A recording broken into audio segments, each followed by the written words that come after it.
Então, ao final do dia, parece que uma vez mais nós tínhamos razão quando alertámos para a exploração de imigrantes, para o tráfico humano, para as máfias existentes em Lisboa e também para a lavagem de dinheiro, lavagem de capital oriundo de alguns países do Indostão. Reparem, nós já tínhamos denunciado a situação no Samoco com os mariscadores, já tínhamos denunciado a situação de viverem aos 20, aos 30, aos 40 dentro da mesma casa. Já tínhamos denunciado na Junta de Freguesia de Santa Maria Maior e Arroios os processos levados a cabo pelo CEF com a emissão de atestados de residência em Barda. A Rua do Meio Formoso com mais de 10 mil atestados de residência passados e continua tudo a passar em como não existe absolutamente repercussão nenhuma para cima do Presidente da Junta, Miguel Coelho, depois de ter feito o que fez, que colocou um barril de pólvora na zona do Martim Moniz. Mas agora, e uma vez mais, uma grande investigação de Ana Leal, uma jornalista que não tem tido medo em denunciar as situações que têm ocorrido relacionadas com o tráfico humano e imigração ilegal, traz, não revela aquilo que nós já sabíamos, mas acaba por trazer a público e colocar em público a questão de viverem dentro das lojas. E muita gente se perguntava, mas como é que é possível eles terem tantas lojas?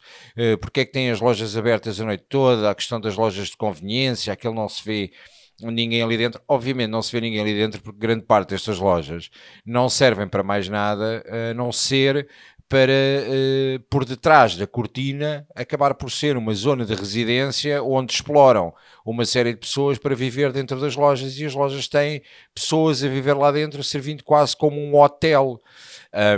Isto tudo, depois de ter sido denunciado também pelo advogado Pedro Proença, em direto no Now, com o líder da comunidade do Bangladesh, líder auto-intitulado líder, o tal senhor Rana Taslimuddin, que aparece frequentemente nas ações do Partido Socialista, que andou a recrutar gente do Bangladesh, do Paquistão e do Nepal para serem militantes do Partido Socialista, que existem vídeos que eu já os publiquei dele a falar do GPS, que era o grupo Partido Socialista da Ásia para criar em Lisboa, e em direto no Now, Pedro Proença diz-lhe claramente, então está a assumir que aquilo que está a acontecer nas lojas de Lisboa é também branqueamento de capital, e ele diz sim, não é só em Portugal, existe em todo o lado.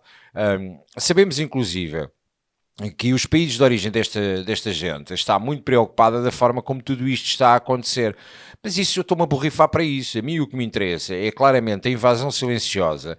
E reparem uma coisa, se nós tivermos um problema, muitas vezes da colocação de uma placa, ou de o horário de funcionamento não estar afixado, ou a folha da Segurança Social não estar afixada, os empresários portugueses na área da restauração são de imediato fiscalizados pela ASAI e levam logo pela tabela, muitos deles ficando em dificuldades para pagar as coimas. É esta gente, toda a gente sabe que isto acontece e não acontece absolutamente nada. Todos sabemos que isto está a acontecer em Lisboa, mas queria fazer um parênteses aqui. Não é só em Lisboa. Nós temos tido nos últimos meses uns brandos costumes em relação a outras câmaras na área metropolitana de Lisboa. E não é só em Lisboa. Em Loures e em Odivelas isto acontece. E eu gostava de saber exatamente o que é que vai ser feito. Porque, por exemplo, nós vimos a semana passada alguns incidentes com violência na Avenida de Moscavide. A Avenida de Moscavide, para quem conhece o espaço, é a zona mais movimentada de Moscavide, com mais lojas, e muitas delas foram, entretanto, tomadas por gente do Indostão, desvirtuando por completo aquilo que era o comércio local na Avenida de Moscavide. E nestas lojas da Avenida de Moscavide também existe isto, e toda a gente sabe. E em frente, no final da Avenida de Moscavide, existe o Comando Metropolitano de Lisboa da PSP. Portanto, só não há uma ação porque alguém determina que não existe esta ação. Porque, na realidade, bastou ver as imagens das últimas semanas em Odivelas, das lojas em Odivelas, das lojas em Moscavide, das lojas em Loures, e percebemos que isto passa por todo o lado. E não vale a pena vir com a história de gritarmos em reuniões de Câmara a dizer que direitos iguais, deveres iguais, porque isso é muito bonito para o vídeo, para dizer que vamos limitar a ação do Chega. o que isto prova, o que isto acaba por provar, é que nós tínhamos razão. E quando nós alertámos para estas circunstâncias e quando nós dissemos que isto estava a acontecer, chamaram-nos de fascistas, de racistas, de xenófobos, de tudo e mais alguma coisa. Na realidade, o próprio Partido Socialista, agora em Loures, e o PSD em Lisboa, percebem que aquilo que nós dissemos é real, que a coisa ficou completamente descontrolada. Eu creio que já não vamos a tempo em relação a algumas destas situações, porque as lojas estão tomadas. Agora, vamos ver quem é que comprou estas lojas. Quem é que está por detrás deste negócio? E os senhorios que estão envolvidos nisto e que sabem perfeitamente que isto está a acontecer, quem são? Quem é que está de facto por trás? É que na realidade toda a gente sabe que muitas destas lojas foram tomadas, inclusive, por grandes capitalistas do Indostão, que a única coisa que fizeram foi uma lógica quase de corporativa, que trouxeram dinheiro que está a ser controlado e fiscalizado pelos próprios governos locais para chegarem aqui e comprarem à barda estas lojas, não para vender artesanato, não para vender aquelas coisas falsas de dizer I love Lisbon e coisa do género. Não é por causa dessa palhaçada, não é por causa dos souvenirs que eles entretanto inventaram e que vieram para aqui, é porque isto serve de licença praticamente atribuída em consequência do licenciamento zero que deram durante a altura da pandemia, que tinham um objetivo, mas lá está, nós não precisamos de andar constantemente a criar legislação. A questão do licenciamento zero foi uma porta importante para que os pequenos empresários e quem tinha comércio não tivesse que fechar as portas durante o período da pandemia e que pudesse encontrar alternativas. Questão é que a seguir não houve fiscalização. Esta questão do licenciamento zero foi a tal ponto que as próprias câmaras, em alguns dos casos, e se eu critico as câmaras por não fazerem a fiscalização daquilo que está a acontecer dentro dos espaços, o que é certo é que perderam completamente o controle daquilo que aconteceu com a atribuição de licenças, e vou explicar porquê. Bastava ir ao site, fazer um registro e partia-se do princípio que a declaração que estava a ser feita no site para a atribuição do licenciamento zero coincidia com a atividade e com exatamente aquilo que estava a acontecer.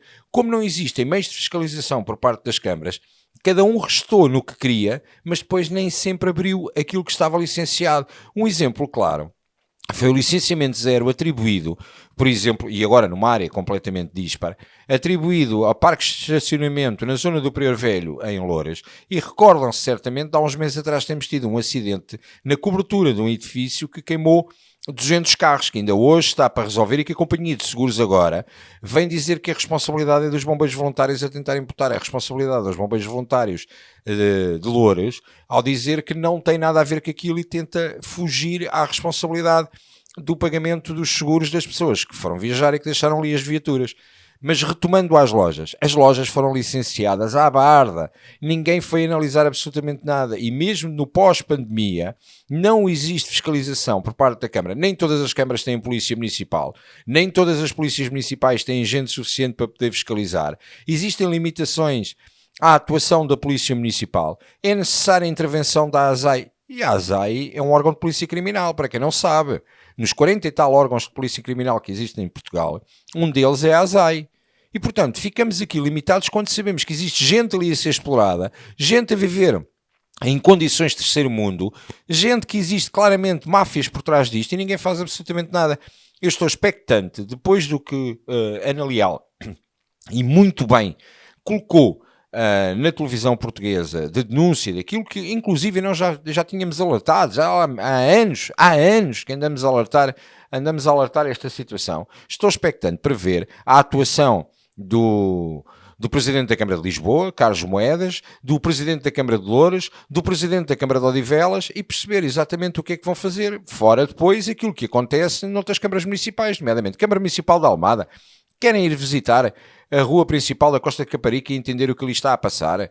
Querem visitar o que está a acontecer no Montijo? Querem visitar o quê? Está por todo lado, está à vista de toda a gente, não têm coragem para fazer absolutamente nada, têm coragem para atacar os portugueses. Agora, para tomar uma decisão destas, que claramente depois no final o medo deles não são as pessoas que lá estão, o medo deles é de uma vez por todas de assumirem que o Chega tinha razão. Estamos perante uma invasão silenciosa, uma imigração completamente desregulada, descontextualizada, com uma lei que permitiu entrar toda a gente, que a bandalheira está instalada e a culpa tem rostos. Nós percebemos quem eles são, sabemos quem eles são. dia 18, só continua a votar nisto quem quer, só continua a querer que este país siga este tipo de sociedade, quem desejar que isto seja assim. Quem quiser travar, existe agora. É agora ou nunca que podemos travar isto. Eu tenho a palavra ao Sr. Deputado Bruno Nunes. Sr. Presidente de algumas bancadas, tenho a certeza de uma coisa: respeitamos a liberdade, mas tal como o senhor, em polos opostos, adoro malhar na esquerda.